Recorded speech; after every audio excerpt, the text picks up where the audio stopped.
El siguiente episodio contiene lenguaje agresivo, así como descripciones de los asesinatos. Se recomienda discreción. Hola crónicos, hoy nos adentramos en una de las historias más aterradoras de la criminología moderna, y digo aterradora porque es un caso que sacudió los cimientos de una de las profesiones más respetadas, y me refiero a la medicina. Hablamos de un hombre que con una sonrisa amable y un aire de profesionalismo se convirtió en el asesino en serie más prolífico de la historia británica. Su nombre era Harold Shipman, su apodo el Doctor Muerte. Este episodio no solo narra los crímenes de un individuo perturbado, sino también de cómo un sistema entero le falló en proteger a los más vulnerables. Hola a todos, yo soy Jacqueline López. Y yo, Leti Cosío. Esto es Crónicas de Crimen. Comenzamos.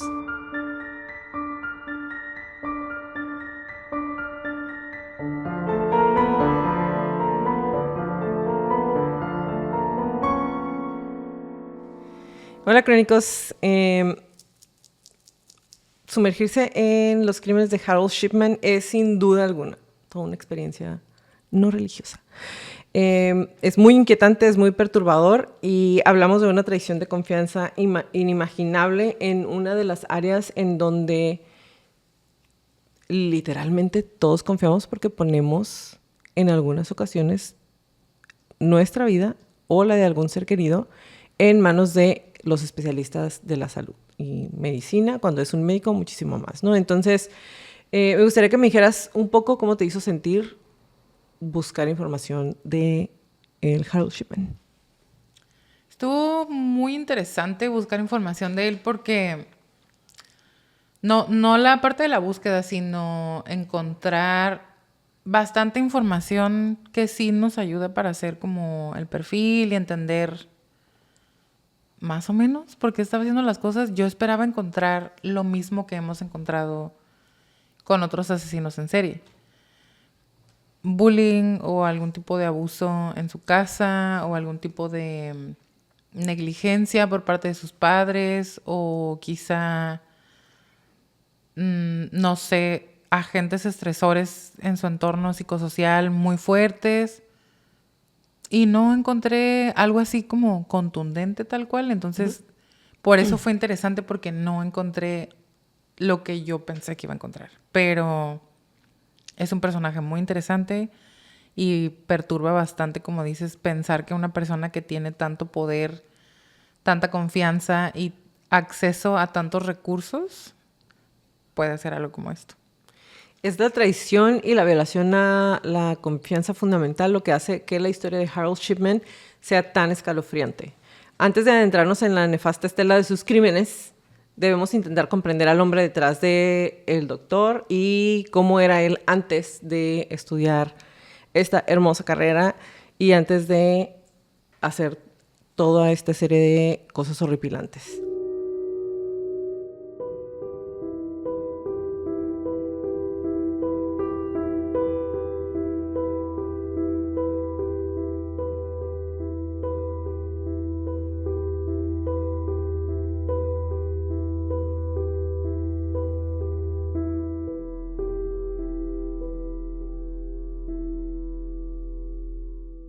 Harold Frederick Shipman nació el 14 de enero de 1946 en Nottingham, en Inglaterra. Creció en un hogar de clase trabajadora. Era hijo de Harold Shipman Sr., que era camionero, y Vera Shipman, que estaba con ellos la mayoría del tiempo en su casa. Desde pequeño, Harold fue descrito como un niño muy inteligente y académicamente prometedor, pero también, según las personas que han hecho sus biografías y algunos doctores, lo notaban desde muy pequeño como un poco con cierto distanciamiento de sus amigos, no totalmente aislado, no, pero sí como un poquito arrogante, con un poquito de distanciamiento emocional. Él era el favorito de su mamá, eso sí, en todas partes donde lo busquen lo van a encontrar, el favorito de su madre, y esto le otorgaba como una posición especial dentro de la familia, porque él veía a su mamá como la encargada de la casa, ¿no? Entonces, esta relación era intensa y en algunas partes dicen que era un poquito controladora por parte de su mamá, porque pues obviamente era el consentido, entonces Digo, ya lo hemos visto en algunas otras crónicas, no necesariamente porque haya algún tipo de abuso, pero sí, digamos que si la mamá lo está moldeando, entonces puede ser como que ella, ay, me vas a hacer sentir mal si haces esto, me vas a hacer sentir mal si haces lo otro, ¿no? Entonces, tal vez por eso mencionan la parte de un poco controladora por parte de su madre. Entonces, hubo un evento en su juventud que muchos biógrafos y psicólogos consideran como que el punto pivote en cuanto a lo que sucede después, ¿no? La enfermedad y muerte de su madre. Cuando Harold tiene 17 años, su mamá es diagnosticada con cáncer de pulmón. Entonces, él fue testigo del deterioro poco a poco de su madre, del sufrimiento que le causaba la enfermedad, pero también fue testigo de todo lo que los médicos hacían para tratar de que su madre no sufriera, no se sintiera mal. Entonces observó de cerca cómo le administraban morfina a su mamá para aliviar la agonía, para aliviar el dolor. Y entonces mucha gente piensa que ahí es donde se da cuenta que los doctores tenían realmente como el poder de quitarle ese sufrimiento a su mamá en ese momento, ¿no? Finalmente está ahí cuando su madre muere y dice que cuando su mamá estaba muy enferma y una vez que muere, él se está muchas horas ahí a un lado de la cama de su mamá, observando mientras ella estaba con vida todavía cómo le inyectaban, toda la experiencia, y cuando fallece pues también acompañando el cuerpo de su madre, ¿no? Y mucha gente, yo me imagino que en ese momento pues lo podía ver como algo normal, era su hijo el consentido, era el que ella más quería, a lo mejor el que más sentía un apego por su mamá, y entonces tal vez eso para muchas personas en ese momento fue normal, pero cuando empiezan a hacer sus biografías y la gente, algunos psicólogos que han escrito también sobre él, lo ven como el momento en que la idea del control se casa con el poder que pueden llegar a tener un médico, ¿no? El control y el poder que tiene el médico, en este caso, a través de la enfermedad de su mamá.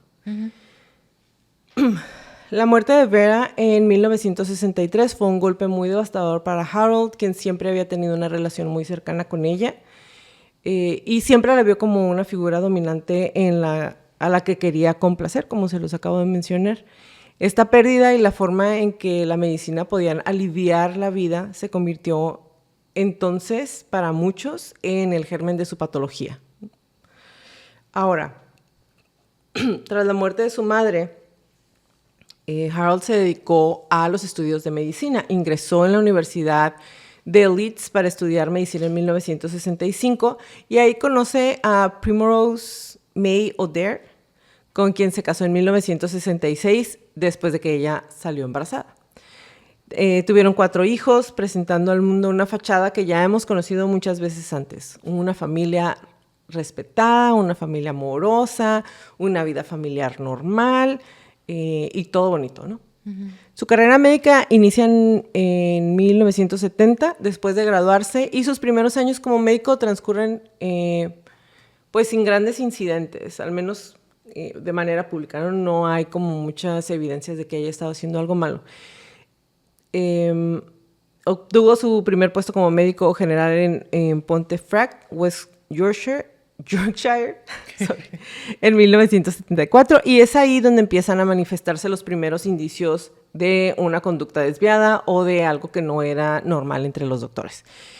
En este periodo, Shipman desarrolla una fuerte adicción a la petidina. La petidina es un analgésico sintético y su dependencia se hizo tan severa que empezó a falsificar recetas médicas para obtener la droga, desviando grandes cantidades de petidina para su consumo personal. Su propio personal en la clínica notó los comportamientos erráticos, los cambios de humor y las cantidades inusuales que se estaban pidiendo de esta droga o medicamento. Entonces, esta adicción y la falsificación fueron descubiertas en 1975. Es la primera vez que se dan cuenta que él se está haciendo sus propias recetas, que tiene una adicción y que pues no está haciendo lo correcto dentro del ambiente médico, ¿no? Entonces, es declarado culpable de 15 cargos de falsificación y se le impuso una multa muy significativa. Pero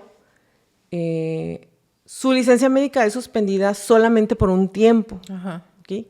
Sin embargo, en lugar de ser completamente inhabilitado o de recibir una evaluación psicológica para ver por qué lo estaba haciendo, se le envía a una clínica de rehabilitación, porque obviamente si eres médico, o sea, lo que menos van a pensar es que estás loco y quieres matar gente. Es muy probable que tuviste, no sé, una herida, te dieron una droga y simplemente te volviste adicto ahí. Entonces lo mandan a una clínica de rehabilitación y cuando pasa todo esto se le permite regresar a la práctica médica con una amonestación por parte del General Medical Council o el organismo regulador de médicos.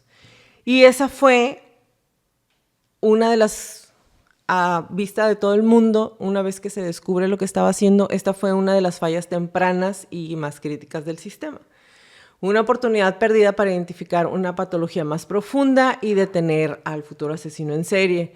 Se le permitió volver a ejercer con la confianza del público, sin una supervisión adecuada para sus tendencias adictivas, y su preocupante falta de ética, pues es pasada por el arco del triunfo. Realmente no pusieron atención ahí y es lo que le da nuevamente la oportunidad de empezar a atender gente.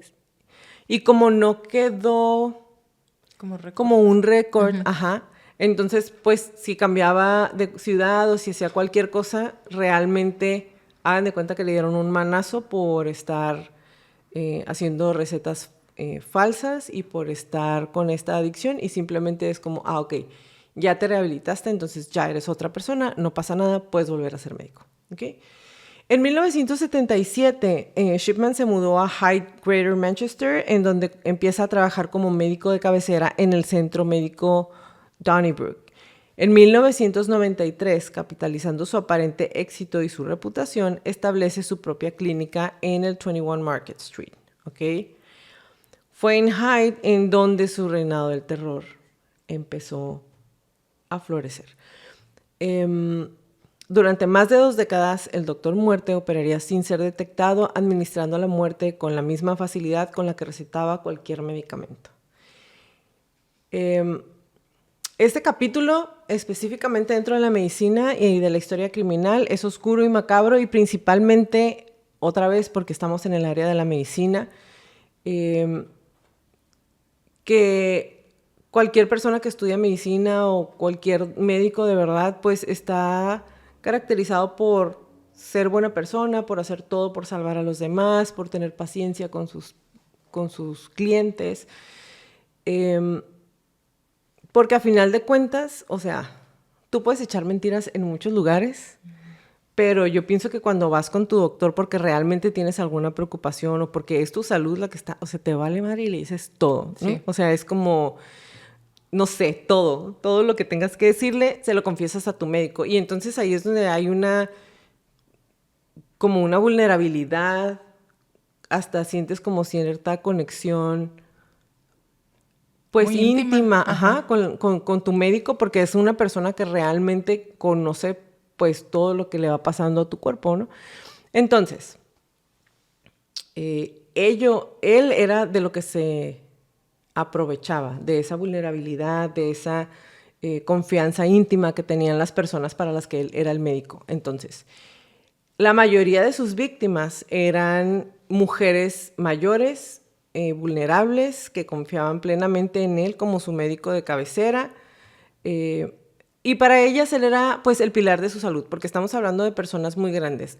Muchísimas de sus pacientes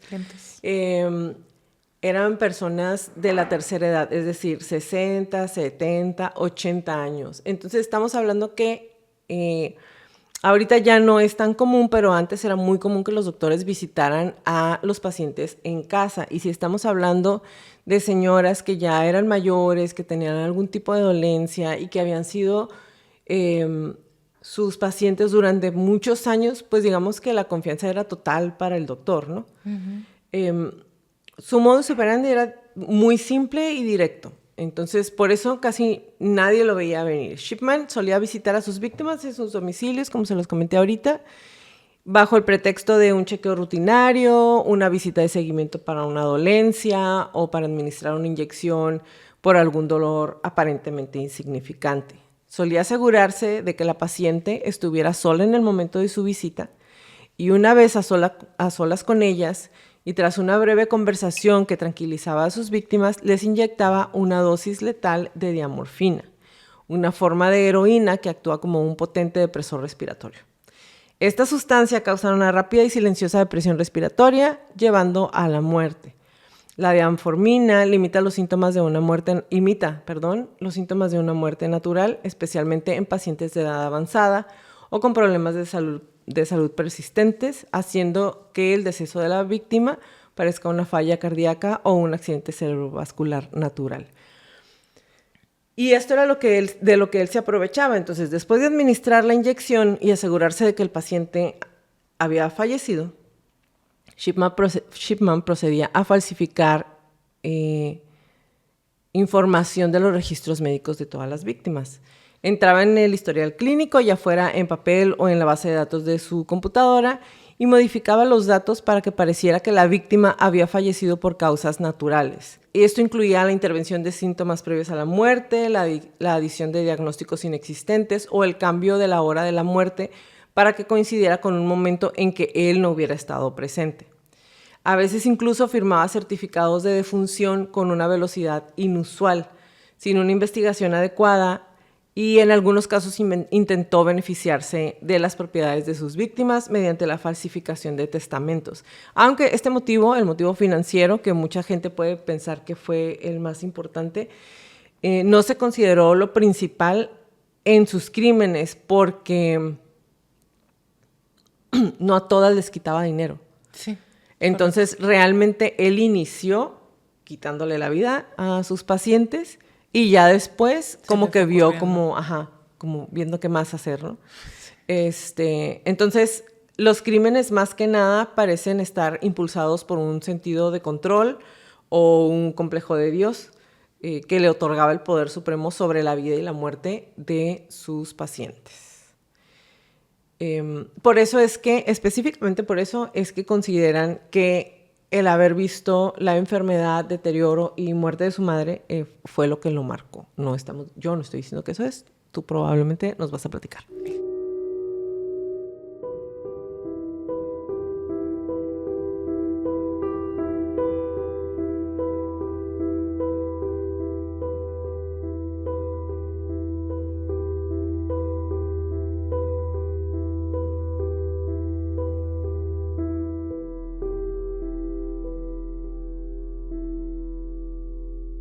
La escala de sus crímenes, horrible. Si bien fue juzgado y condenado por 15 asesinatos, si tomamos en consideración que estuvo más de 20 años practicando, o sea, teniendo la práctica de médico, 15 asesinatos, la investigación, conocida como Shipman Inquiry o la búsqueda de Shipman, estimó que asesinó a no menos de 250 de sus pacientes a lo largo de 23 años. Esta cifra lo convierte en uno de los asesinos en serie más prolíficos de la historia del Reino Unido y del mundo. Sí. Las víctimas eran principalmente mujeres mayores, solas o con poca familia que pudieran cuestionar su muerte repentina. Y también de eso se aprovechaba mucho, porque si eran señoras mayores que a veces, sabemos, no son personas a las que visiten todos los días o no son personas a las que visiten cada semana.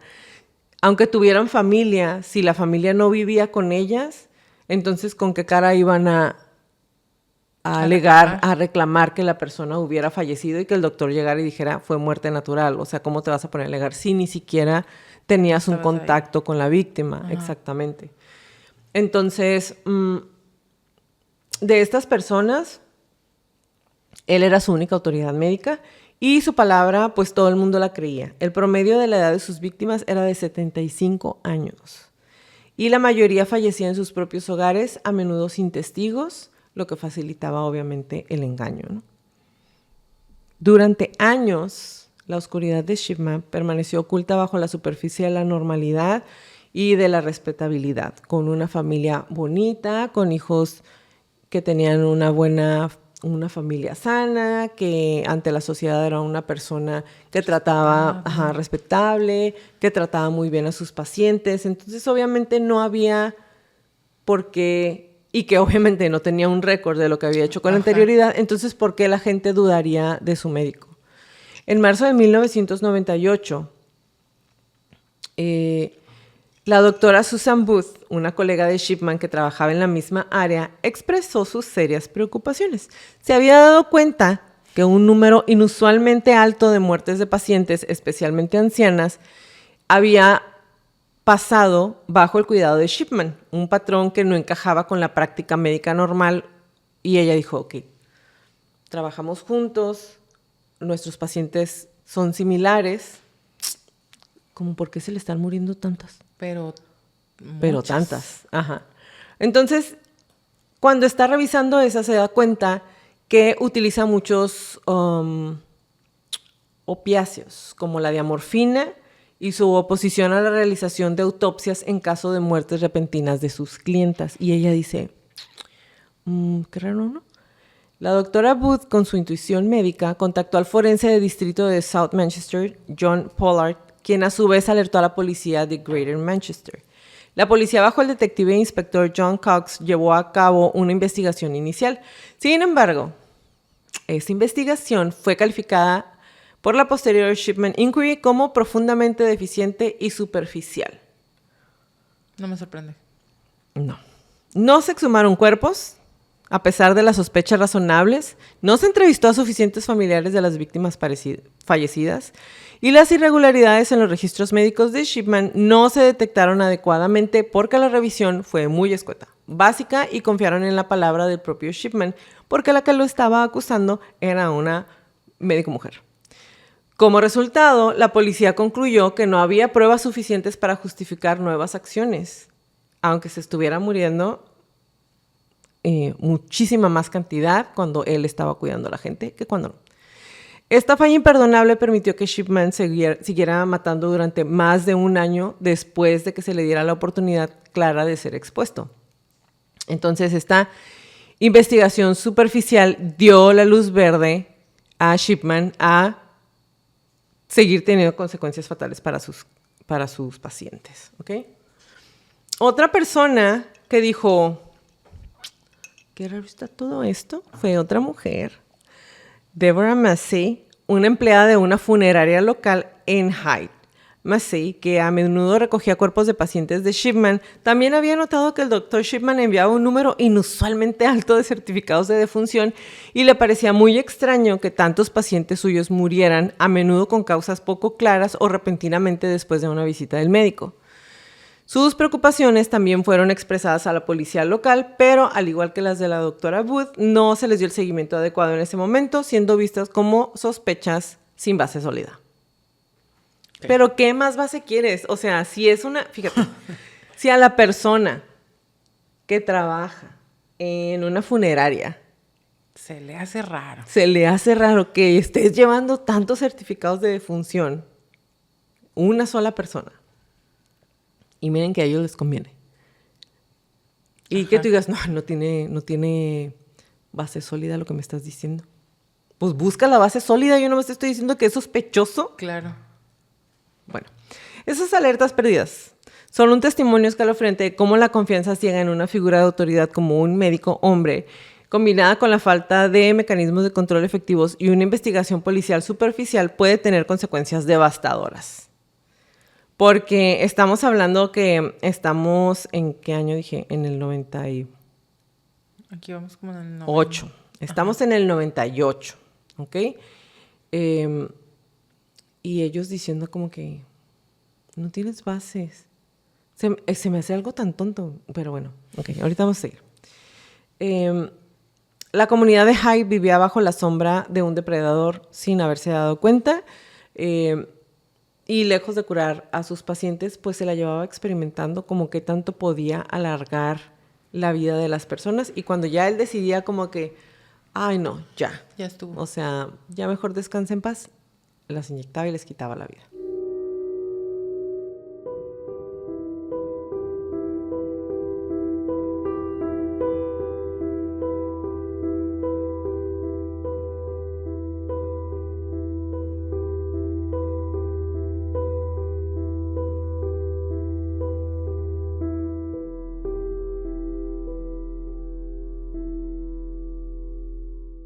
El reinado del terror del Harold Shipman finalmente se desmoronaría y llega a su final, y no por la policía o por una investigación médica temprana, sino por la intuición inquebrantable de una hija que se negó a aceptar la narrativa oficial de la muerte de su mamá. Entonces, todo esto comenzó de manera irónica con un acto de codicia y burda falsificación en el caso de Caitlin Grundy. Caitlin Grundy, de 81 años, era una exalcaldesa de Hyde. También, o sea, te digo, siempre que los atrapan es porque es cuando piensan que nunca les van a poder hacer nada. Es cuando están en su pico de arrogancia. Ajá, es como por pendejo. Caitlin Grundy era de 81 años, era una exalcaldesa de Hyde, muy enérgica, socialmente activa y con una agudeza mental envidiable para su edad. Era paciente de Shipman y como tantos otros en Hyde, lo veía como su médico de confianza, su médico de cabecera. El 24 de junio de 1998, Shipman visitó a la señora Grundy en su casa. Se sabe que la encontró bien esa mañana. Poco después de su visita, ella fue encontrada muerta. Shipman certificó su muerte como vejez, una causa de defunción común para una persona de su edad. Hasta ese momento no había nada que alertara a las autoridades o a la hija o a la familia, más allá de lo normal para un médico que atendía a una gran población de ancianos, que era como él también se llegó a defender. Era como, pues se mueren porque ya están grandes, o sea, tengo muchas pacientes de la tercera edad. Sin embargo, su hija Angela Woodruff, una abogada de profesión, dijo, ¿de qué están hablando? Que mi mamá hizo lo siguiente, y aquí va. Pocas semanas después de la muerte de su madre, Woodruff se sorprendió al descubrir un Nuevo Testamento que supuestamente Caitlin Grundy había firmado. Este testamento dejaba toda su fortuna, valorada en 386,000 libras, a Harold Shipman y desheredaba a su hija y a sus nietos en el testamento.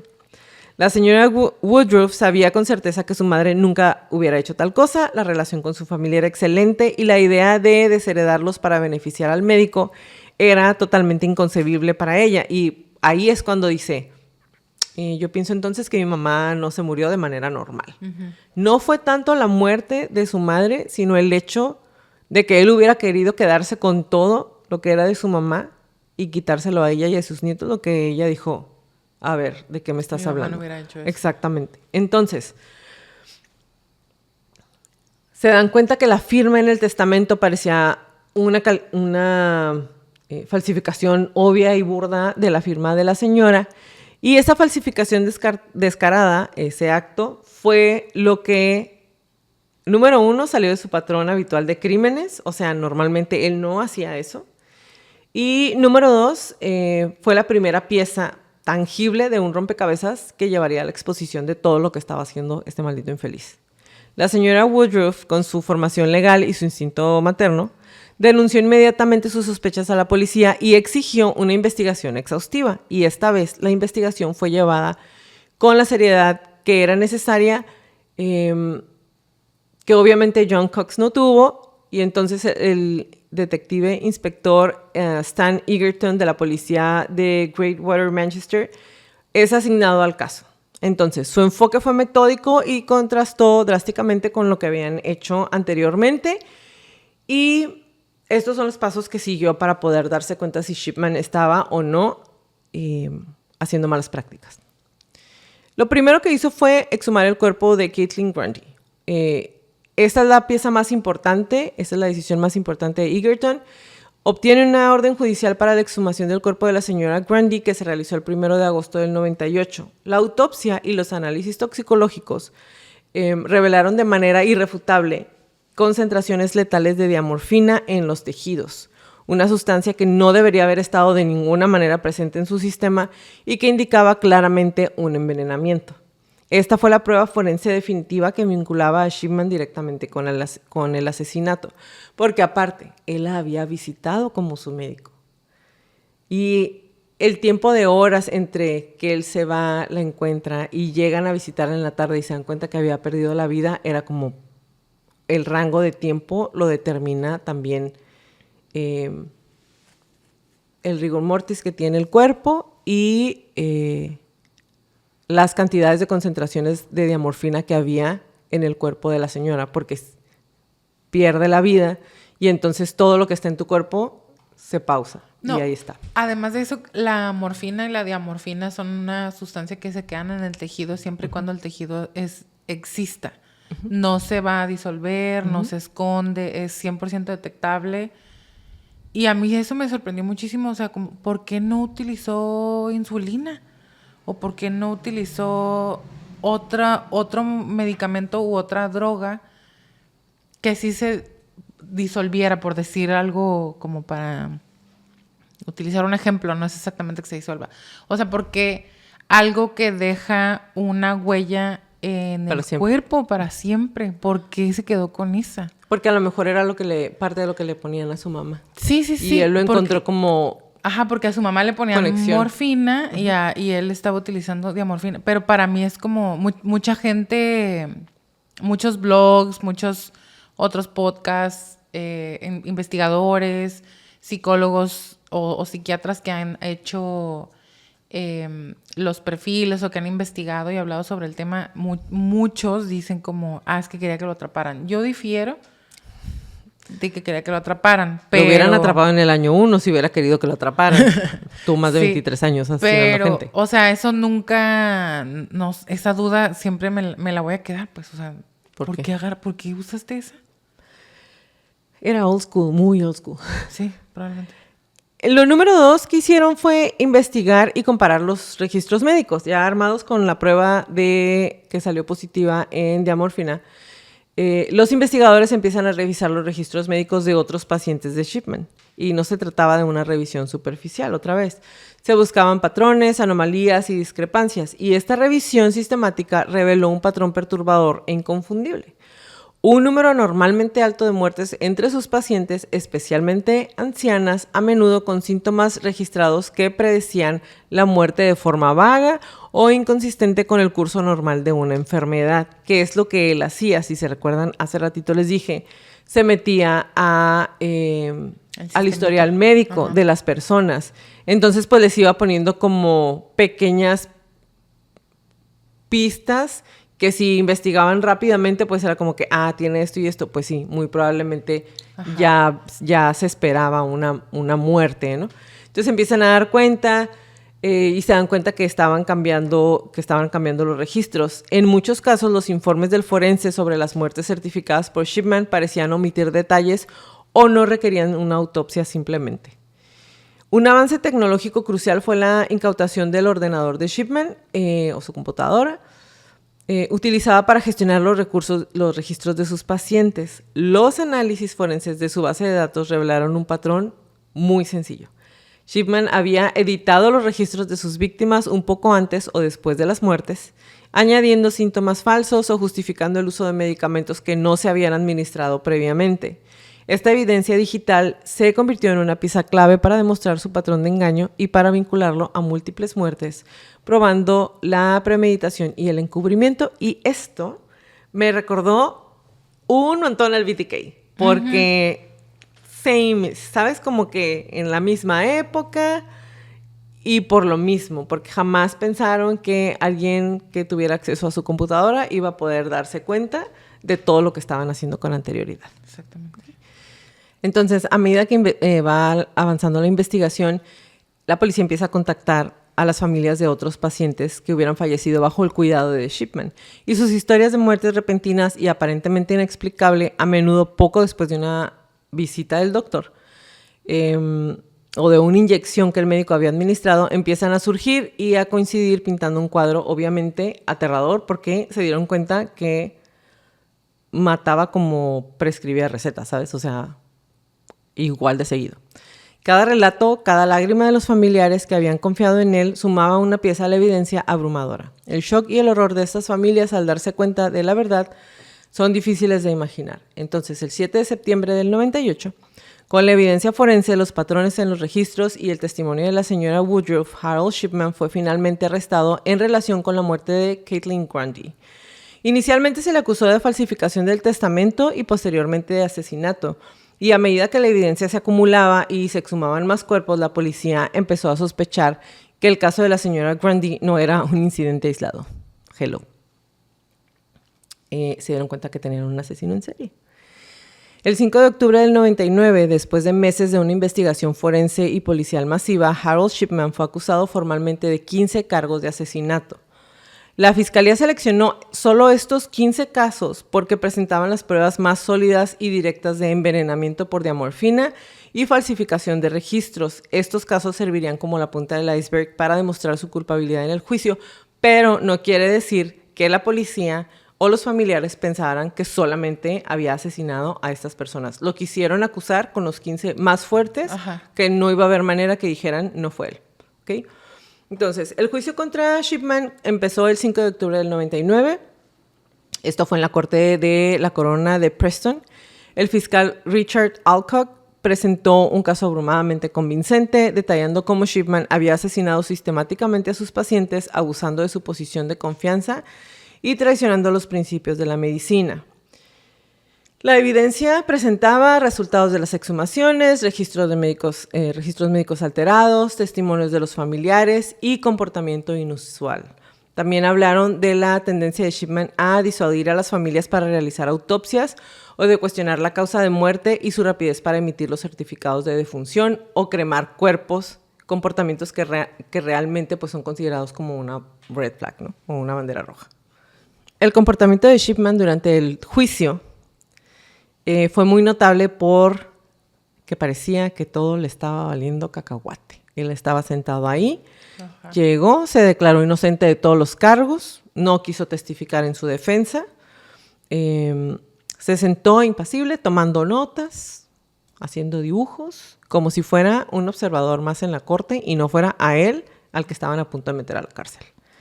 El 31 de enero del 2000, después de 6 días de deliberación, el jurado declaró a Harold Shipman culpable de los 15 cargos de asesinato y fue condenado a 15 cadenas perpetuas con la recomendación de que nunca fuera puesto en libertad, una sentencia rara que reflejaba la extrema gravedad de los crímenes y que tenían un montón de evidencia. ¿Okay?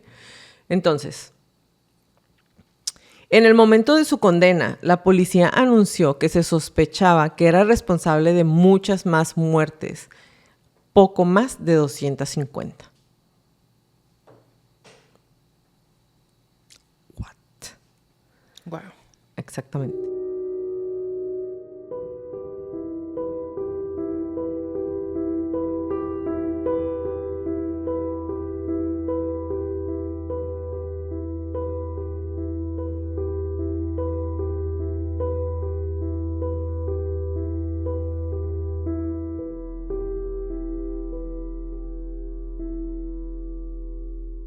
Ok, entonces, el impacto y el legado de este hombre, una vez que se dieron cuenta que había pasado todo esto, mucho más allá de las sentencias y del consultorio y de todo lo que él hizo, forzó a Gran Bretaña y el mundo completo a confrontar la inimaginable realidad de un profesional de la salud que abusó de la confianza más fundamental. Entonces, el 13 de enero del 2004, casi 4 años después de su condena, lo cual realmente, si ya estamos hablando del año 2000 para acá, se me hace como que pasó ayer, aunque ya sé que no es ayer. Que pero ya tiene 21 años. Ajá, pero para mí es como, o sea, ya en el 2004 la gente seguía haciendo esto y no había regulaciones. Qué feliz. Lo que pasa es que incluso, y si lo traes más adelante, una disculpa, incluso aunque todas las regulaciones que se implementaron a partir de que él hizo todos estos crímenes y lo encontraron culpable, él hubiera podido asesinar a por lo menos 30 víctimas, porque antes de 30 muertes sospechosas no se hace ningún tipo de investigación. ¿Qué suave? Porque las personas de la tercera edad mueren repentinamente. Entonces es como, no, yo pienso que 30 sigue siendo mucho. 1 es mucho, pero 30 todavía. El 13 de enero del 2004, casi 4 años después de su condena, Harold Shipman fue encontrado muerto en su celda en la prisión de Wakefield, Yorkshire del Oeste. Se había ahorcado utilizando sábanas amarradas a las rejas de su ventana. Qué cómodo. Su muerte ocurrió en la víspera de su cumpleaños 58. 58, o sea, ni siquiera estaba tan grande. No, estaba joven. O sea, empezó a matar gente a los 25. Sí. A su moder. Súper joven. A pesar de la profunda tragedia que causó su suicidio, fue visto por algunos como un acto final de control y por otros como una evasión de tener que admitir la magnitud de sus crímenes a las familias de las víctimas, algo que nunca hizo, porque dijo que él no era culpable. Su muerte cerró un capítulo legal, pero dejó a miles de familias sin una explicación directa o un remordimiento por parte del asesino. Y el impacto que hubo y que han impulsado reformas duraderas del sistema de salud del Reino Unido y más allá son los siguientes. Cambios en las prácticas médicas y de certificación de defunciones. Una de las primeras reformas y de las más directas y vitales fue la revisión radical del proceso de certificación de defunciones. Ahora existen requisitos mucho más estrictos para los médicos, incluyendo la necesidad de que un médico vea el cuerpo para certificar la muerte y una mayor supervisión por parte de los forenses, quienes tienen más poder para ordenar autopsias en casos sospechosos. ¿Okay? El sistema es más riguroso para identificar muertes inusuales o sospechosas, especialmente aquellas que ocurren en el domicilio del paciente y no en un hospital. Ahora sabemos que si le hubieran hecho caso a la chica que trabajaba en la funeraria, lo hubieran descubierto antes. Regulación y auditoría de medicamentos controlados. Se implementaron sistemas mucho más estrictos para el monitoreo y auditoría de la prescripción y el uso de medicamentos controlados, como los opiáceos, ya que los médicos y las farmacias ahora están sujetos a controles más rigurosos y a auditorías regulares para evitar el desvío de sustancias peligrosas y detectar patrones de prescripciones inusuales. Sí, porque hay un momento, no recuerdo si es en la primera clínica o en la segunda, creo que es hasta la segunda clínica, donde una de las recepcionistas o encargadas de ayudar como con las agendas y eso, va a una de las farmacias y está como firmando en el cuadernito del pharmacist. ¿Farmacólogo? ¿Farmacista? El encargado de la farmacia. Tiene ahí como el ledger, el cuadernito donde van anotando todo y ella está firmando y ve que está como Harold Shipman, Harold Shipman, Harold Shipman, Harold Shipman y dice, pero este cliente ya falleció. Este cliente ni siquiera tendría por qué estar tomando este medicamento. Este cliente... Es cuando lo cachan y le dicen, estuvo muy mal. No, creo que esa es la segunda. Bueno, pero es como otra vez, si tuvieran un mejor control y si le hubieran hecho caso a esta chava, ahí hubieran podido hacer algo. O sea, hubo oportunidades varias. Otra vez, muy probablemente hubieran pensado que él era adicto a esto y muy probablemente sí siguió siendo adicto a esta sustancia, pero jamás se imaginaron que estuviera asesinando a los pacientes. Sí, porque él mismo, o sea, en la segunda clínica, él cuando llega con ellos les dice, soy un adicto al tal medicamento, estuve abusando del medicamento, y entonces hubo muchas ocasiones, como dices tú, que él se hacía como recetas a él mismo, o que decía como, para mi stock, o sea, para tener muchas ahí en mi gavetita. Ajá. Entonces, era un mix perfecto de lo estoy recetando y estoy haciendo stock y aparte yo lo estoy consumiendo.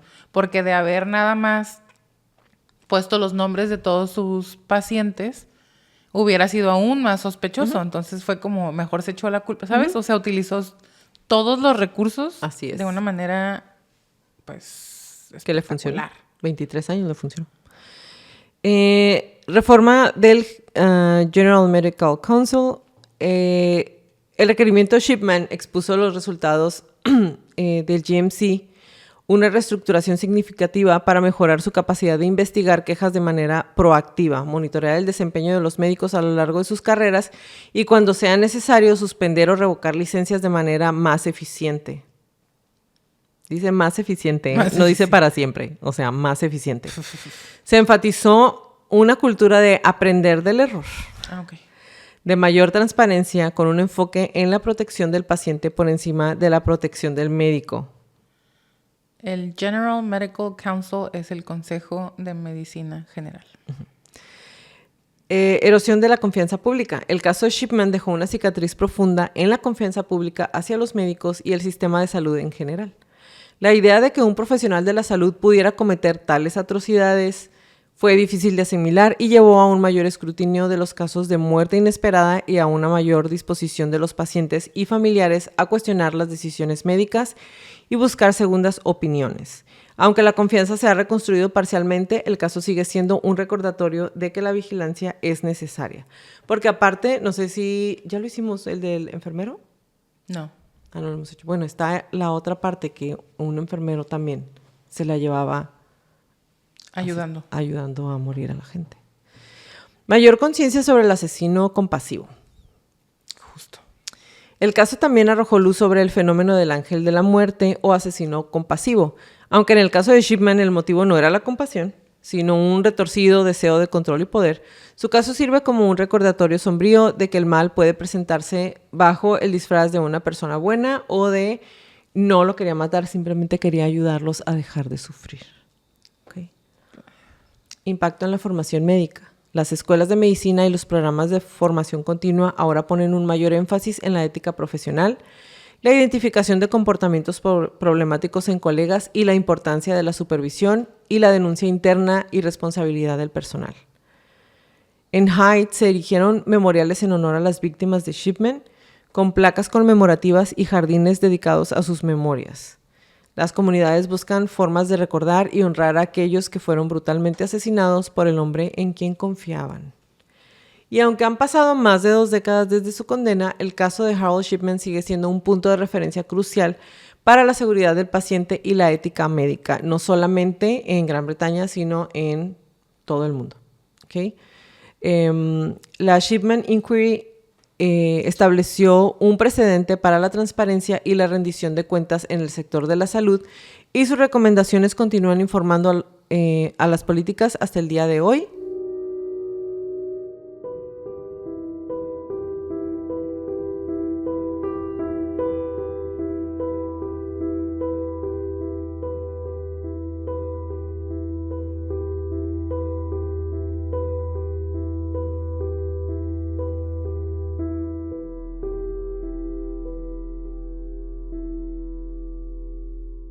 Obviamente me aventé algunos videos, fotografías, videos de cuando va saliendo del juicio y todo eso. Y yo pienso que sí le valía, ¿eh? O sea, tú ves su cara y es como, no fui yo. Explicaciones innecesarias. O sea, para él fue como, ok, pues si no fuiste tú puedes subir a defenderte.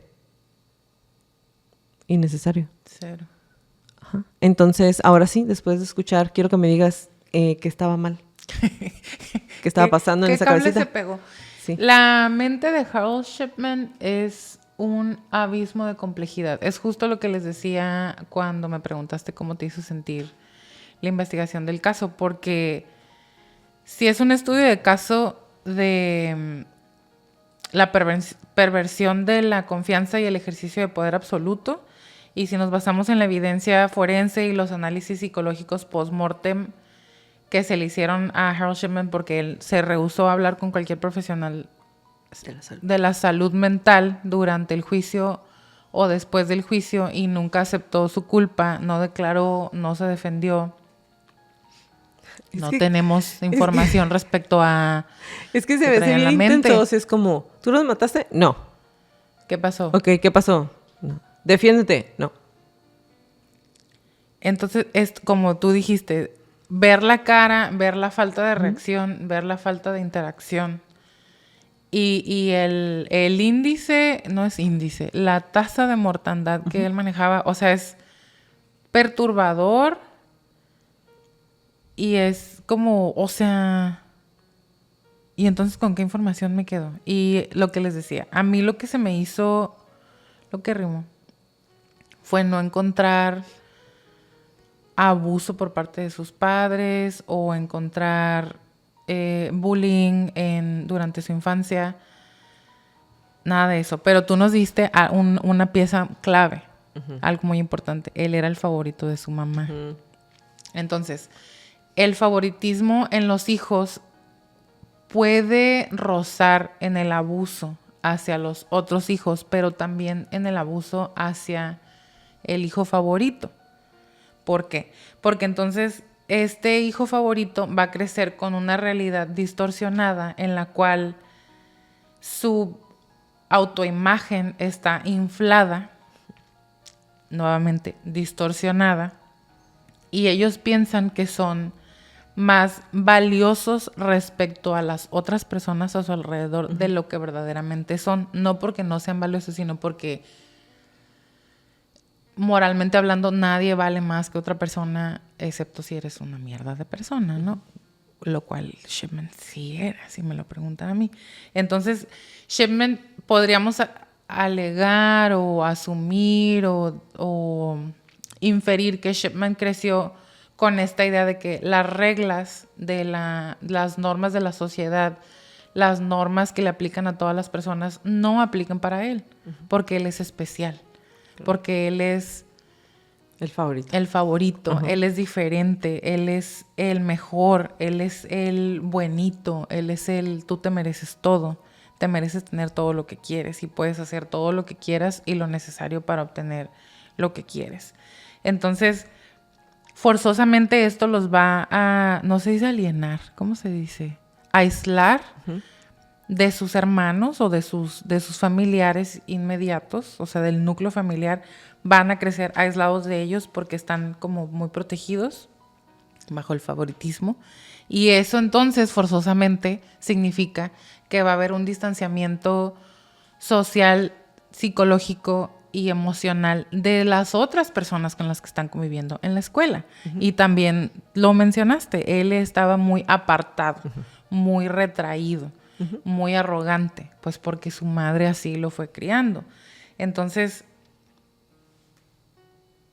esa es como la primera parte de Harold Shipman. Ahora, él no era particularmente bueno en la escuela, tampoco era malo. En donde era excelente eran los deportes. Practicó rugby y era particularmente agresivo cuando jugaba rugby. O sea, se transformaba en otro ser humano cuando estaba jugando rugby. Era de los más agresivos y de por sí ya es un deporte de contacto. Es un deporte donde no necesariamente la agresión es necesaria, pero si lo comparamos, por ejemplo, con el soccer o con el fútbol americano, el rugby tal vez está un poquito más elevado en cuanto al contacto, porque no se utiliza, por ejemplo, en el soccer, pues si le pegas a alguien, hay amonestaciones, se para el juego, te tiras al piso, lloras, vuelves a empezar. Con la NFL o con el fútbol americano o con el fútbol americano, que es más de contacto, se usa un equipo protector, pero con el rugby eres tú y tus chorcitos y tus piernotas. Y el casquito que no es tan casquito como en la NFL, pero sale la gente raspada, sangrada, golpeada y se empujan y se avientan y se muerden durante los creo que se llaman scrums también, no sé, cuando están ahí todos juntitos. Entonces, él era ya muy agresivo. Pero eso contrasta mucho con esta otra persona impasiva. Impasiva es la palabra que se usa, ¿no? Que inmutable, que no se relaciona con nadie. Ahora, la mamá de Harold Shipman tenía esta, no sé si decir alucinación. Tenía como esta necesidad muy intensa de pertenecer a un grupo socioeconómico al cual ella no tuvo acceso durante su infancia. Ella era de nivel socioeconómico bajo y el padre de Shipman también, pero durante la crianza de Shipman ella no que pretendiera, él sabía en el entorno en el que estaba creciendo, pero lo empujaba a que aspirara a más, a que se comportara como si estuviera un escalón o 4 arriba. Y la escuela, digamos, secundaria, primaria, preparatoria en la que él estaba, utilizaban un uniforme, era muy nice, estaban con un uniforme muy bonito, de trajecito, corbatita. Entonces para Shipman era muy fácil entrar en este personaje de más importante, con un poco más de recursos. Y podía pretender ser otra persona ahí en la escuela. Tuvo muy pocos amigos y las amistades fueron muy superficiales, y cuando los entrevistaron tiempo después todos decían como, pues es que sí era muy arrogante No le hacían bullying y él no hacía bullying. Pero cuando estaba jugando rugby, nadie se le quería poner enfrente. Nadie se le quería acercar porque te iba a madrear. O sea, era muy agresivo. Entonces, era muy cercano a su madre. Y la madre muere a causa del cáncer, como ya nos platicó Jacqueline. Tenía cáncer de pulmón y él tenía 17 años. Estamos hablando todavía una etapa muy importante de la vida de Shipman. A los 17 años no eres un adulto, pero ya no eres un niño, ya tienes muchas responsabilidades. Fallece la madre de Shipman y él está ahí cuando fallece, se queda ahí un tiempo y lo que hace inmediatamente después de la muerte de su madre es salirse a correr por horas en la lluvia. Y al día siguiente llega a la escuela y le preguntan, ¿cómo estás? Y él, bien, ayer falleció mi mamá. Oh, ¿y qué hiciste? Ni siquiera sabíamos que estaba enferma. Sí, me fui a correr. Lo corrió. O sea... Corrió su histeria. Corrió su histeria. Y aquí hay una hipótesis, teoría, creo, podríamos decir incluso, de que si Shipman por fin ve que su madre va a dejar de sufrir, le inyectaron morfina. Él está muy triste, pero al mismo tiempo probablemente sintió alivio de que su madre ya no iba a estar sufriendo. Y después sale a correr y hay un fenómeno que se llama runner's high, o cuando, no sé cómo traducirlo, lo más cercano que se me ocurre es cuando vas corriendo y los que corren, o los que yo no corro, evidentemente, ¿no? Pero la gente que corre en maratones o que hace mucho cardio y corren, hay un momento durante el ejercicio, hay un pico en donde se liberan todas las endorfinas. Y hay un momento como de placidez total, relajamiento total. Y un par de psicólogos piensan que a lo mejor ahí es cuando se hace como esta conexión entre la muerte de su madre, la morfina, y esta sensación de placidez total o placer tal cual, o un alivio o un momento de serenidad que después lo obligó a él a comenzar a asesinar para poder replicar este momento donde él se sentía extremadamente feliz. Me gusta, no sé si me casaría con esta teoría tal cual como, ese es el motivo entonces. No, pero me gusta, ténganlo ahí anotadito en lo que seguimos revisando. Durante la etapa de su, digamos, adultez muy temprana es cuando él desarrolla esta adicción por la petidina, que es muy parecida a la morfina y se utilizaba mucho en los partos. Y la razón por la que él desarrolla esta adicción es porque cuando ya estaba estudiando medicina, hay un momento no sé si actualmente no se hace, pero en aquel momento en esa ciudad, por lo menos en esa escuela sí pasaba, que era yo te inyecto, tú me inyectas, nos inyectamos y vemos para practicar. Qué suave. Entonces él comienza a practicar en sí mismo y se empieza a inyectar petidina. Ya traía él un historial de estarse poniendo de manera excesiva un analgésico tópico, muy parecido a la lidocaína. Uh-huh. Pero llegó un punto en donde ya no fue suficiente y entonces hacía vaporizaciones de este analgésico. Y después se fue a la petidina y después empezó con la diamorfina, que sí es un analgésico, no es analgésico la palabra que estoy buscando, como un tipo de anestesia, muy parecido o que tiene sensaciones muy parecidas a la heroína, pero es un tipo de morfina. Entonces él empieza, o sea, ya sube de escalón, ¿no? Digamos. Durante su primera clínica, donde trabaja ya como médico, es cuando se dan cuenta que tiene esta adicción. ¿Cómo se dice? Lo meten a un hospital psiquiátrico y ahí lo diagnostican con depresión severa moderada. Ok. Y lo dice otro psicólogo, varios psicólogos, y se los digo yo como persona aquí. ¿Qué onda con decir severa moderada? Porque entonces hay severo, severo, severo moderado y severo ligero. No, hay severo, hay ligero, moderado o Severo. severo. Ujú. Pero a él así le pusieron depresión severa moderada, O sea, es severo, pero no tanto. pero no tan severo. O sea, podrías estar peor. Está medio raro. Sale de la clínica, se va a otra ciudad y es en esta ciudad en donde puede más o menos volver a empezar y se van a un barrio un poco más elevado y ya está casado, ya tiene 2 de los 4 hijos, ya hizo bastante dinero porque era muy bueno, muy amado, muy apreciado por sus pacientes. Tuvo suficiente dinero para abrir su propia clínica, o sea, trabajó en 3 clínicas diferentes, la última fue la de él.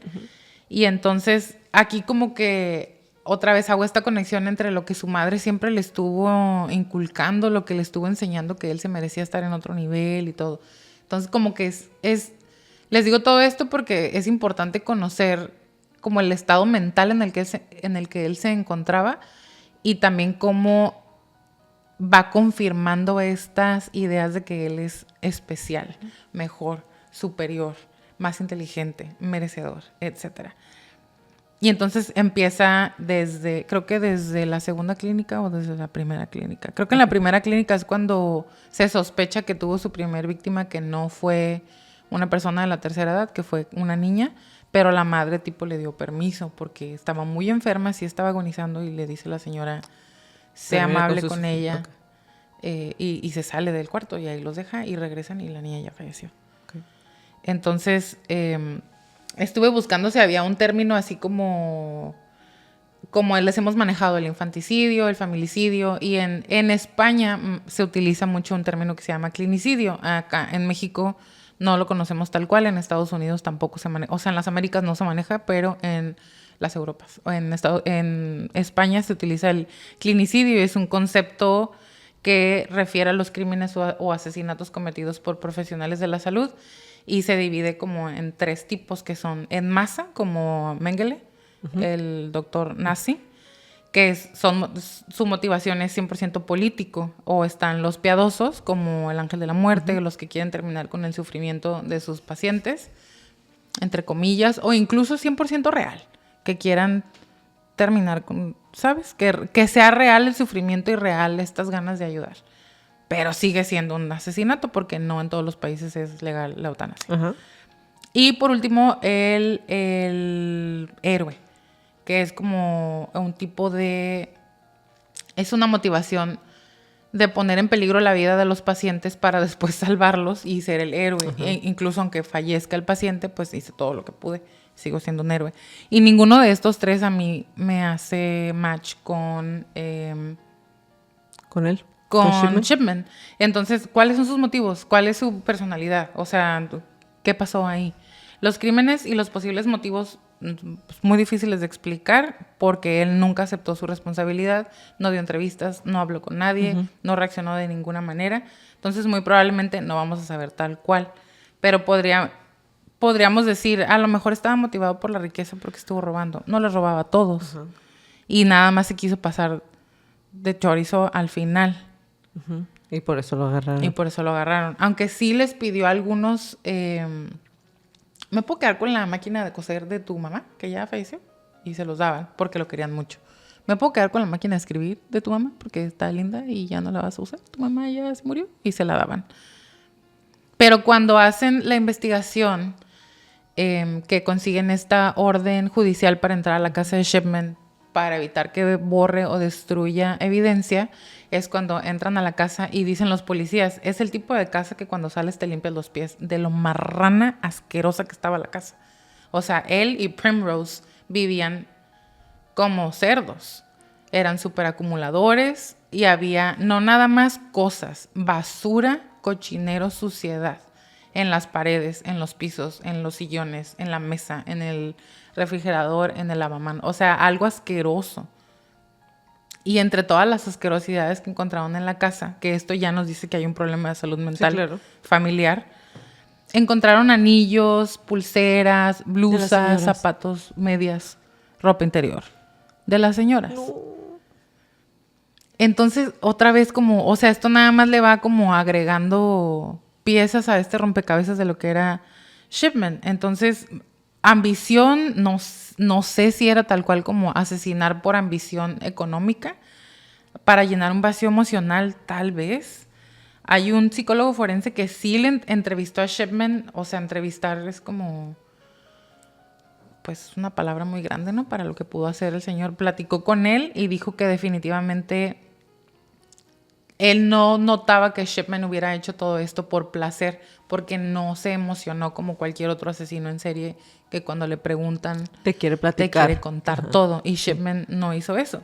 Él dice, y cito, lo hizo principalmente para resolver algo muy dentro de él, para suprimir una ansiedad, pero una ansiedad que ni él mismo reconocía en él. Y tampoco me... No, tampoco estoy de acuerdo. No me encantó. Pero, entonces, no sabemos los motivos, pero sí alineamos su comportamiento con la patología de los trastornos mentales que ya hemos revisado.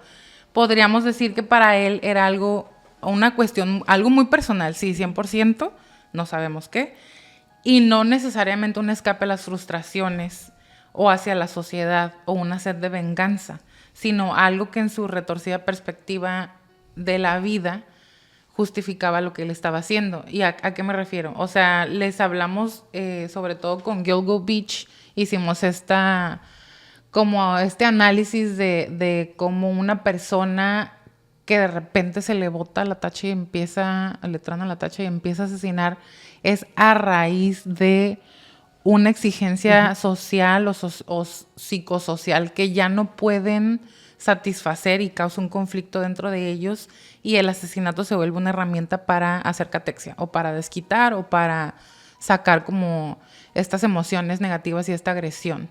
Con Shipman tampoco... No sabemos. Ajá, como que no distingo porque hubiera empezado a asesinar desde que falleció su madre y no. Lo que sí es que van creciendo. Estudió para poder asesinar. Ajá, pero es demasiada paciencia al mismo tiempo. Entonces, ¿quién sabe? A lo mejor por eso después mataba. Lo que sí es que los primeros 2 años en los que él comienza a asesinar, asesinó 1 o 2 personas por mes. Pero hay un punto en su historia en la que él se da cuenta que su padre le dejó la casa de su madre a una de sus hermanas y a él no.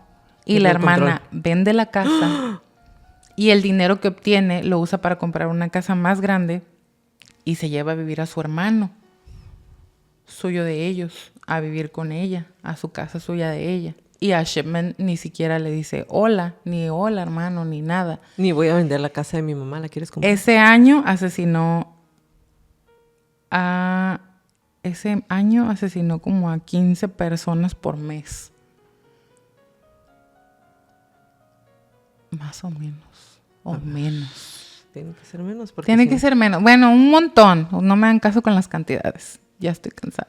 Pero ese año tuvo un pico así súper exagerado.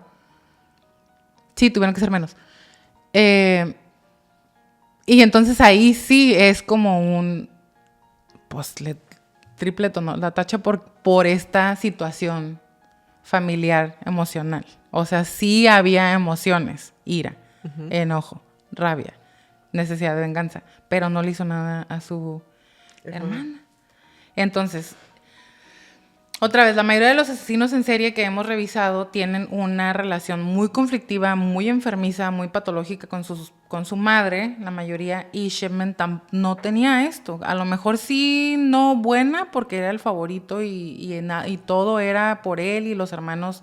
No importa que no tengan zapatos buenos, no importa que no vayan a escuela buena, no importa que nadie los abrace. Mientras mi niño, Fred, como le decían en su casa, esté bien y vaya a la mejor escuela y él sepa que él es el bueno, entonces con eso era más que suficiente.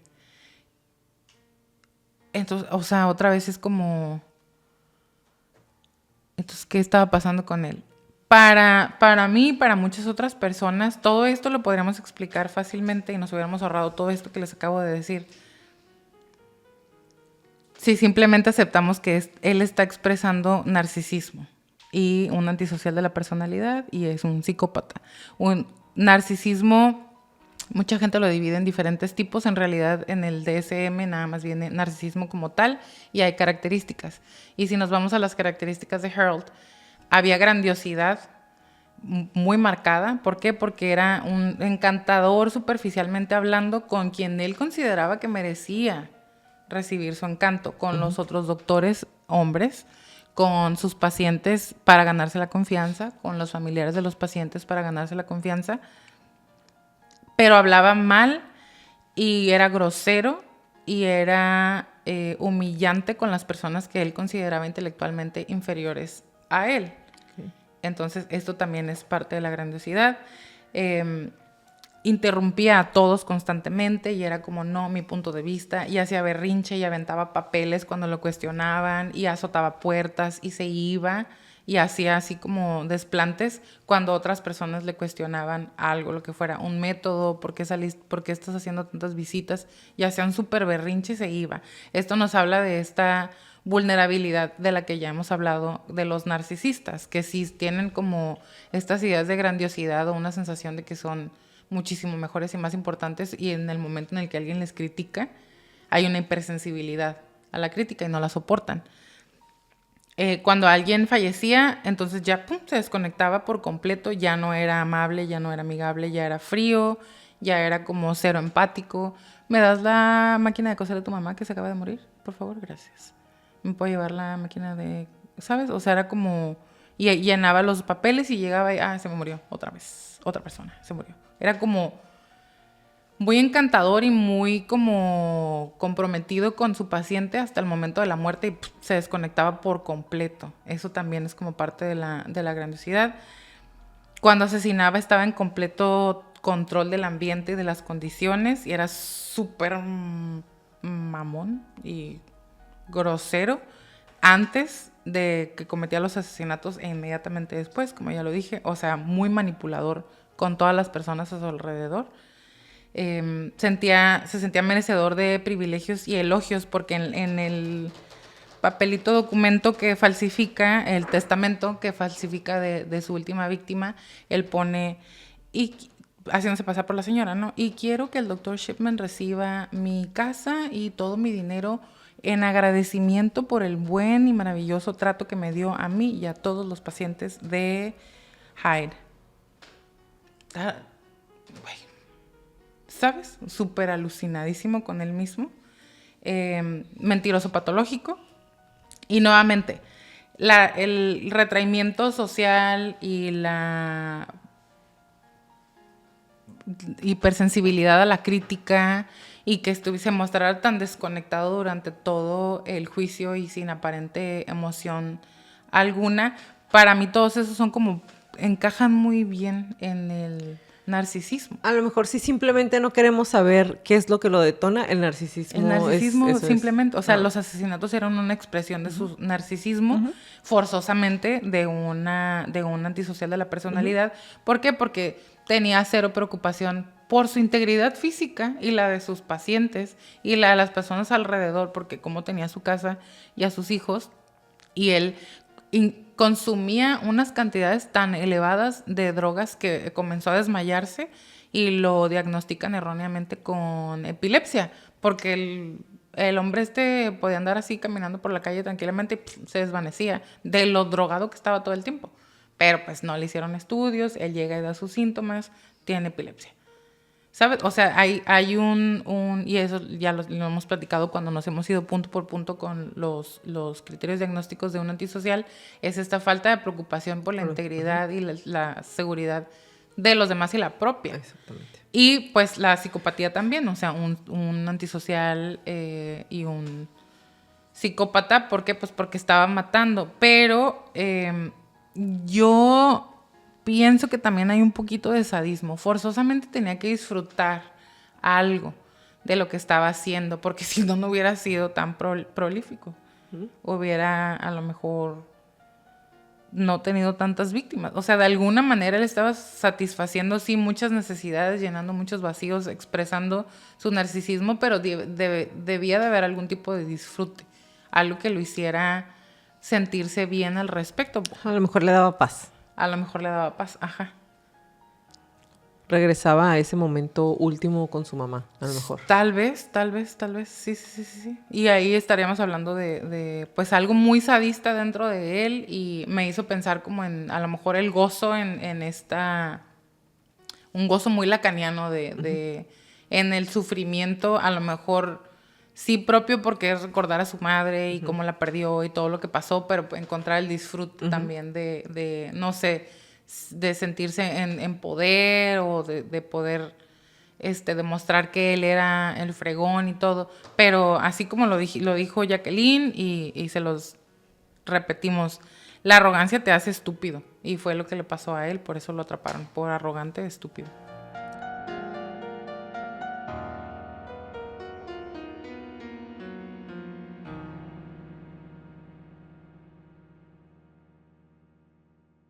La historia de Harold Shipman es un llamado de atención brutal sobre la importancia de la supervisión, la transparencia y la rendición de cuentas en todas las profesiones, específicamente o especialmente en aquellas que implican la vida y muerte de otras personas. Gracias por acompañarnos en un episodio más de Crónicas de Crimen. Los esperamos en nuestro próximo capítulo. Si les gustan nuestras crónicas, por favor regálenos un review en iTunes y en Spotify. Píquenle a la campanita para que les lleguen las notificaciones de cuando subimos un nuevo episodio. Denle suscribir, pónganle like a todos los videos. Píchenos un café en el Patreon. Denos un like o un review en iTunes y en Spotify. Y suscríbanse a nuestro canal de YouTube, regálenos muchos likes. Si tienen alguna crónica que quieren que pase a la siguiente temporada, mándenos un correo a info@cronicasdecrimen.mx. Como lo repetimos en todas las crónicas, crean a su instinto siempre. Si algo no se siente bien, si algo me dice que salga corriendo, vete. Es mejor parecer paranoico y estar a salvo a quedarte y poner en peligro tu vida. Ahora sí, bye Leti. Bye Jackie, bye Crónicos. Redacción y búsqueda por Jacqueline López. Perfil psicológico por Leti Cosío. Música por Kevin MacLeod y edición por Brando.